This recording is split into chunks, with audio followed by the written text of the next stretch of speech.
साजन मेरा उस पार है, मिलने को दिल बेकरार है।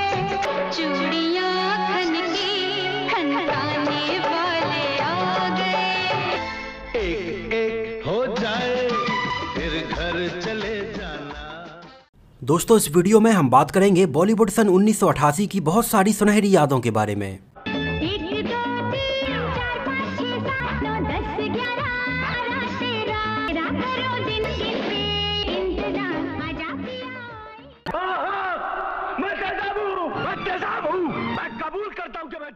जिन यादों को आपने अपने बचपन में भरपूर जिया होगा और ये यादें आपके आज भी दिलो दिमाग में बिल्कुल वैसी ही ताजा होंगी।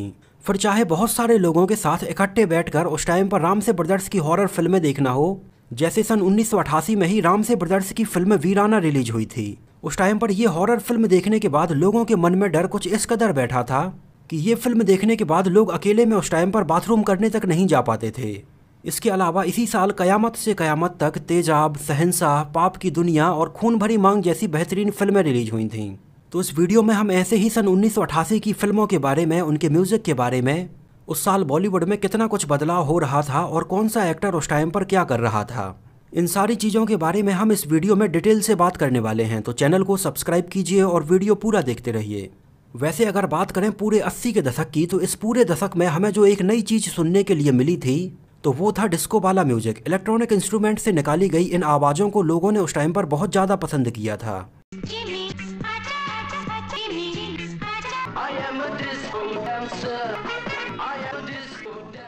और पूरे 80 के दशक में लोगों ने इन डिस्को सॉन्ग्स को बहुत पसंद किया। सन 1988 की अगर हम एकदम पॉपुलर हाइलाइट्स की बात करें जिन्होंने उस टाइम पर एकदम हर जगह पर अपनी धूम मचा रखी थी, तो इसमें सबसे पहले नाम आता है माधुरी दीक्षित के गाने 1 2 3 का। फिल्म तेजाब में माधुरी दीक्षित के ऊपर फिल्माया गया ये गाना उस टाइम पर लोगों ने बहुत पसंद किया। ये वही गाना था जिसके बाद माधुरी दीक्षित एकदम रातों रात सुपरस्टार बन गई थीं। हर कहीं पर लोगों की जुबान पर केवल एक ही नाम सुनाई दे रहा था। नमस्कार, क्या सुनेंगे आप? मैं कर रही थी किसी का इंतजार। इस गाने में माधुरी दीक्षित के डांस स्टेप्स से लेकर उनके कपड़ों ने तक लोगों को दीवाना बना दिया था। दूसरी तरफ आमिर खान की फिल्म कयामत से कयामत तक में उनके ऊपर फिल्माया गया गाना पापा कहते हैं बड़ा नाम करेगा उस टाइम पर एक यूथ सेंसेशन बन गया था। उस टाइम पर कॉलेज जाने वाले हर युवा की जुबान से इस गाने को सुना जा सकता था। एक्चुअली वो समय ऐसा था जिस टाइम पर बॉलीवुड म्यूजिक में भी बहुत सारे बदलाव होने वाले थे। 90 के दशक में लगातार 5 बार बेस्ट सिंगर के लिए फिल्म फेयर अवार्ड पाने वाले सिंगर कुमार सानू को उस टाइम पर कोई भी नहीं जानता था। वो बॉलीवुड में आने के लिए बहुत ज़्यादा स्ट्रगल कर रहे थे। उस टाइम पर फिल्मों की और म्यूजिक कैसेट्स की पायरेसी भी अपने एकदम चरम पर थी। उस टाइम पर टी सीरीज जैसी बड़ी म्यूजिक कंपनी का भी नाम नहीं था। ज़्यादातर म्यूजिक हमें HMV म्यूजिक में और LP रिकॉर्ड्स में सुनने के लिए मिलता था। टी सीरीज के फाउंडर लेट गुलशन कुमार भी उस टाइम पर फ्रूट शॉप में काम करते थे और दूसरों के म्यूजिक कैसेट्स को बेचकर थोड़ी बहुत पैसे कमाते थे। नदीम श्रवण जैसे जाने माने म्यूजिक कंपोजर भी उस टाइम पर पिछले 10 साल से अपनी पहचान बनाने में लगे हुए थे। उस टाइम पर बॉलीवुड में अमिताभ बच्चन, धर्मेंद्र, मिथुन चक्रवर्ती, सनी देओल, अनिल कपूर और गोविंदा जैसे एक्टर्स की फिल्में बहुत ज़्यादा चलती थीं। ज़्यादातर फिल्में उस टाइम पर एकदम एक्शन फिल्में और मार धाड़ से भरपूर होती थीं, जहां पर उस टाइम पर लगभग हर हीरो के हाथ में एक बहुत बड़ी सी स्टैंड गन लेकर उसे चलाते हुए देखा जा सकता था। इन एक्शन फिल्मों में जहां एक तरफ पाप की दुनिया, तेजाब, वक्त की आवाज़, शहंशाह जैसी एक्शन फिल्में शामिल थीं, वहीं इनसे कुछ अलग हटकर उसी साल हमें कुछ वुमेन ओरिएंटेड फिल्में जैसे रेखा के साथ खून भरी मांग और श्रीदेवी के साथ शेरनी जैसी फिल्में देखने के लिए मिली थीं, जिन फिल्मों ने उस टाइम पर यह दिखाया था कि महिलाएं भी एक्शन करने में बिल्कुल भी पीछे नहीं हैं। जिनमें से रेखा की फिल्म खून भरी मांग उस टाइम पर बहुत ज़्यादा पॉपुलर रही थी और ये इंडिया की ऐसी पहली फिल्म थी जिसमें एक्ट्रेस को कुछ इस तरह से बदला लेते हुए दिखाया जाता है। फिल्म में रेखा का इतना वायलेंट लुक लोगों के दिलो दिमाग में बैठा था। इस फिल्म में दिखाया गया ये मगरमच्छ वाला सीन आज भी लोगों को बहुत अच्छे से याद होगा। इस फिल्म में दिखाया गया कुछ ऐसा ही एक मगरमच्छ वाला सीन इस फिल्म के 4 महीने बाद रिलीज हुई एक और फिल्म गंगा जमुना सरस्वती में भी देखने के लिए मिला था, जिसमें एक तालाब में बहुत सारे मगरमच्छ होते हैं, जिनमें से एक बहुत बड़े से मगरमच्छ को अमिताभ बच्चन अपनी पीठ पर भी लाद कर लाते हैं।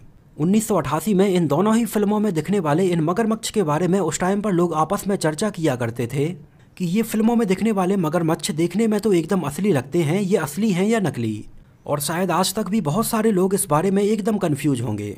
तो मैं आपको बता दूं कि कुछ सीन में दिखने वाले ये मगरमच्छ तो एकदम असली थे, लेकिन दूसरे सीन में दिखने वाला ये मगरमच्छ एकदम नकली था, जिसको अमिताभ बच्चन अपनी पीठ पर लाद कर लाते हैं।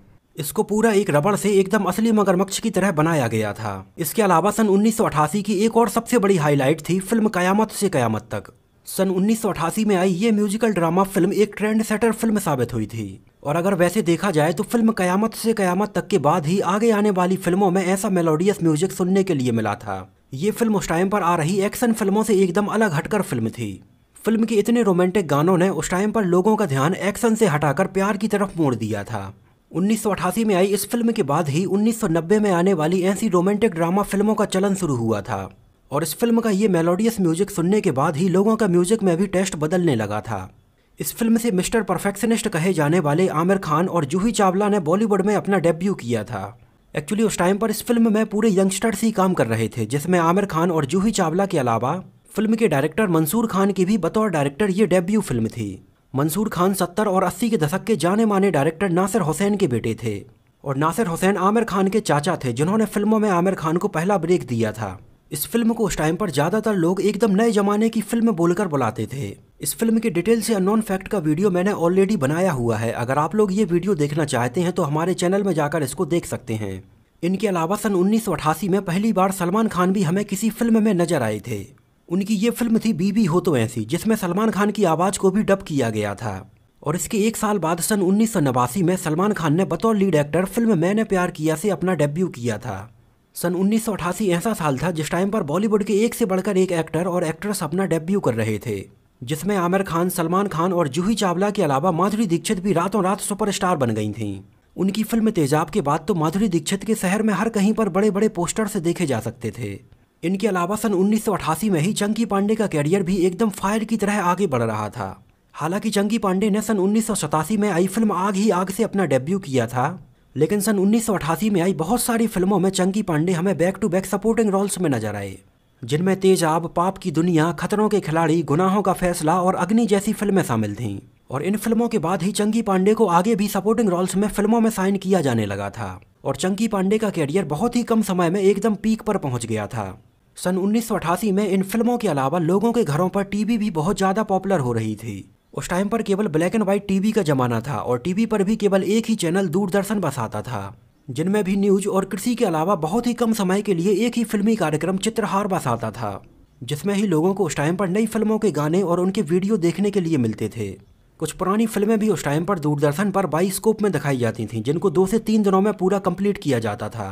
ब्लैक एंड व्हाइट टीवी भी उस टाइम पर बहुत बड़ी चीज़ होती थी, जो भी गांव के बहुत ही पैसे वाले और बहुत ही गिने चुने लोगों के पास होती थी, जिनके घर पर टीवी देखने वाले लोगों की लाइन लगी रहती थी। सन 1988 ही ऐसा साल था जिस साल से टीवी पर आने वाले बहुत ही पॉपुलर धारावाहिक रामायण और महाभारत जैसे टीवी सीरियल्स की भी शुरुआत हुई थी, जिसमें टीवी पर रामायण सन 1987 से आना शुरू हुई थी, जो कि सन 1988 तक चली थी। और सन 1988 से ही टीवी पर पहली बार महाभारत आना भी शुरू हुई थी। और उस टाइम पर जब टीवी पर रामायण या महाभारत के आने का टाइम होता था, तब उस टाइम पर गलियां एकदम सुनसान हो जाती थीं। सड़कों पर दूर दूर तक कोई भी आदमी नजर नहीं आता था। उस टाइम पर लोग कैसे भी किसी के घर के अंदर जाकर या बाहर से ही टीवी देखा करते थे। और गांव में जिसके घर टीवी होती थी, उसके घर तो कम से कम 30 से 40 लोग बैठकर इन सीरियल्स को देखा करते थे। हालांकि उस टाइम पर कनेक्टिविटी भी उतनी अच्छी नहीं थी, इस वजह से बीच बीच में ये टीवी भी कभी कभी खराब होने लगती थी। कभी टीवी पर मच्छर आने लगते थे और कभी टीवी का पर्दा ऊपर से नीचे होने लगता था। तब किसी एक को ऊपर छत पर जाकर एंटीना हिलाना पड़ता था, तब जाकर टीवी फिर से सही आती थी। उस टाइम पर लोगों के पास बहुत ज़्यादा समय होता था और इन सारी चीज़ों को लोग भरपूर तरीके से एंजॉय करते थे। इसी बीच में कभी कभी बीच में ही लाइट चले जाने पर आपस में ही किस्से कहानियों का दौर शुरू हो जाता था।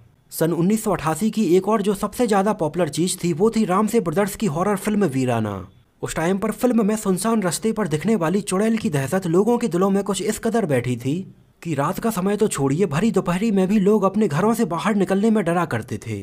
फिल्म में जहां एक तरफ जैस्मिन बहुत ही खूबसूरत नजर आई थी, वहीं दूसरी तरफ जैस्मिन ने लोगों को डराकर उनके मन में बहुत ही ज़्यादा डर पैदा किया था। फिल्म में दिखने वाले इन अजीबोगरीब भूत को देखकर आपको शायद आज बड़ी हंसी आती होगी, लेकिन जिन लोगों ने अपने बचपन में इन फिल्मों को देखा होगा, वो आज भी अपने दिलो दिमाग से इसके डर को नहीं निकाल पाए होंगे। पूरा 80 के दशक ही हॉरर फिल्मों का दौर था, जिस दौर में हमें रामसे ब्रदर्स की पुराना मंदिर, तहखाना, वीराना जैसी बहुत सारी हॉरर फिल्में देखने के लिए मिली थीं। और इन सारी लो बजट फिल्मों को आज बॉलीवुड की कल्ट क्लासिक फिल्मों में गिना जाता है। जहां एक तरफ सन 1988 में ये सारी चीजें हो रही थीं, वहीं दूसरी तरफ एक बड़ी दुख भरी खबर भी थी।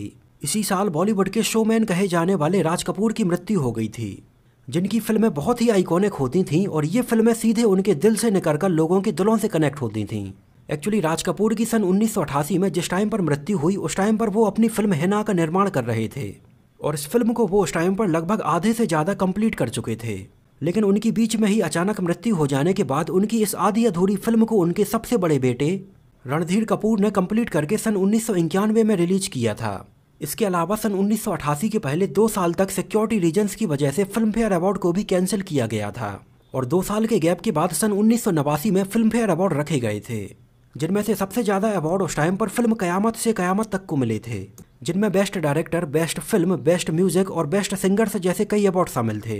हालांकि इस साल बेस्ट एक्टर का अवार्ड अनिल कपूर को उनकी फिल्म तेजाब के लिए दिया गया था और आमिर खान और अनिल कपूर के बीच में बेस्ट एक्टर के ये फिल्म फेयर अवार्ड की लड़ाई की शुरुआत भी इसी साल से शुरू हुई थी, जो कि आगे कई फिल्म फेयर अवार्ड तक चलती रही थी और बाद में फाइनली आमिर खान ने इन अवार्ड्स फंक्शंस को अटेंड करना ही बंद कर दिया था। आमिर खान और सलमान खान के अलावा उस टाइम पर शाहरुख खान टीवी पर अपने कैरियर बनाने की शुरुआत कर रहे थे और सन 1988 में ही उन्होंने टीवी सीरियल दिल दरिया की शूटिंग करना शुरू कर दी थी। लेकिन उस साल ये धारावाहिक किसी रीजन की वजह से और डिले हो गया और बाद में सन 1989 में शाहरुख खान ने फौजी सीरियल से टेलीविजन पर अपना डेब्यू किया। सनी देओल की इस साल राम अवतार, पाप की दुनिया, यतीम और इंतकाम जैसी फिल्में रिलीज हुईं। सनी देओल की इस साल आई ये चारों ही एकदम बैक टू बैक एक्शन फिल्में थीं, जिनमें से उनकी पाप की दुनिया और यतीम जैसी फिल्में काफ़ी पॉपुलर रही थीं। इसके अलावा अनिल कपूर इस साल हमें 6 फिल्मों में नजर आए, जिनमें तेजाब, सोने पे सुहागा, इंतकाम, विजय, राम अवतार और कसम जैसी फिल्में शामिल थीं, जिनमें से अनिल कपूर की फिल्म तेजाब उस साल की सबसे ज़्यादा पैसे कमाने वाली फिल्म साबित हुई थी। फिल्म तेजाब के भी अननोन फैक्ट का डिटेल वीडियो मैंने ऑलरेडी बनाया हुआ है, आप हमारे चैनल में जाकर इसको देख सकते हैं। इसके अलावा जैकी श्रॉफ उस साल हमें 2 फिल्मों में नजर आए, फलक और आखिरी अदालत। उनकी ये दोनों ही फिल्में एवरेज रही थीं। सन 1988 में गोविंदा हमें बैक टू बैक 10 फिल्मों में नजर आए। एक्चुअली सन 1988, 89 और 90 ऐसा टाइम था जिस टाइम पर गोविंदा की लगभग हर महीने कोई ना कोई फिल्म रिलीज होती थी। इस साल आई गोविंदा की ये 10 फिल्में थीं, शिव शक्ति, दरिया दिल, घर में राम बगल में श्याम, प्यार मोहब्बत, हत्या, घर घर की कहानी, तोहफा मोहब्बत का, जीते हैं शान से, हलाल की कमाई और पाप को जलाकर राख कर दूंगा, जिनमें से उनकी फिल्म हत्या और दरिया दिल इस साल काफ़ी पॉपुलर रही थीं। इसके अलावा 70 और 80 के दशक की शुरुआत में बैक टू बैक बहुत सारी ब्लॉकबस्टर फिल्में देने वाले अमिताभ बच्चन, एक्चुअली सन 1984 से 87 तक अमिताभ बच्चन पॉलिटिक्स में एक्टिव थे, जिस टाइम पर उनका नाम बोफोर्स घोटाले में भी घसीटा गया था और बाद में पॉलिटिक्स से रिजाइन देने के बाद 1988 में अमिताभ बच्चन फिल्म शहंशाह और गंगा जमुना सरस्वती में नजर आए। लेकिन इस साल अमिताभ बच्चन की ये दोनों ही फिल्में बॉक्स ऑफिस पर कुछ खास कमाल नहीं दिखा पाईं और इसी साल से अमिताभ बच्चन का कैरियर ग्राफ धीरे धीरे नीचे गिरना शुरू हो गया था। धर्मेंद्र इस साल हमें 7 फिल्मों में नजर आए, जिनमें से जलजला, सोने पे सुहागा, खतरों के खिलाड़ी, मर्दों वाली बात, महावीरा, गंगा तेरे देश में और पाप को जलाकर राख कर दूंगा जैसी फिल्में शामिल थीं। इसके अलावा मिथुन दा भी हमें बैक टू बैक इस साल 11 फिल्मों में नजर आए। उनकी ये फिल्में थीं वक्त की आवाज़, 20 साल बाद, अग्नि, मर मिटेंगे, साजिश, कमांडो, सागर संगम, प्यार का मंदिर, चरणों की सौगंध और रुखसत जैसी फिल्में शामिल थीं, जिनमें से उनकी फिल्म वक्त की आवाज़ उस साल की सुपरहिट फिल्म थी और उनकी हॉरर फिल्म 20 साल बाद को भी लोगों ने बहुत पसंद किया था। इसके अलावा शत्रुघ्न सिन्हा भी इस साल बैक टू बैक 10 फिल्मों में नजर आए, जिनमें जलजला, शिव शक्ति, सागर संगम, मुलजिम, खून भरी मांग, गुनाहों का फैसला, धर्मयुद्ध, शेरनी, महावीरा और गंगा तेरे देश में जैसी फिल्में शामिल हैं। एक्चुअली ये समय उस टाइम पर मल्टी स्टारर फिल्मों का दौर था और हर फिल्म में लगभग 2 से 3 हीरो हमें नजर आते थे। उस टाइम पर बड़े एक्टर्स के बीच में भी कोई एटीट्यूड प्रॉब्लम नहीं थी। इस वजह से उस टाइम पर हमें बहुत सारी मल्टी स्टारर फिल्में देखने के लिए आसानी से मिल जाती थीं, जो कि आज के टाइम पर बॉलीवुड के 2 बड़े एक्टर्स के बीच में एटीट्यूड की प्रॉब्लम के चलते पॉसिबल नहीं है। और इसी वजह से बॉलीवुड में आज के समय में हमें बहुत अच्छी मल्टी स्टारर फिल्में देखने के लिए नहीं मिलती हैं। संजय दत्त इस साल 4 फिल्मों में नजर आए, जिनमें खतरों के खिलाड़ी, कब्जा, मोहब्बत के दुश्मन और मर्दों वाली बात जैसी फिल्में शामिल हैं। तो दोस्तों, ये तो बात हुई बॉलीवुड सन 1988 की बहुत सारी सुनहरी यादों के बारे में। मैंने अपनी तरफ से पूरी कोशिश की है कि सन 1988 की लगभग सारी चीज़ों को इस वीडियो में कवर किया जा सके, लेकिन फिर भी अगर आपको लगता है कि इस साल की कुछ और चीज़ें मुझसे इस वीडियो में मिस हो गई हैं तो हमें कमेंट में ज़रूर बताइए। और अगर ये वीडियो आपको पसंद आया हो, मेरी मेहनत आपको पसंद आई हो, तो इसको प्लीज़ लाइक करके मुझे इस बात का जवाब ज़रूर दीजिए। तो मिलते हैं बॉलीवुड के ऐसे ही किसी साल की बहुत सारी सुनहरी यादों के साथ।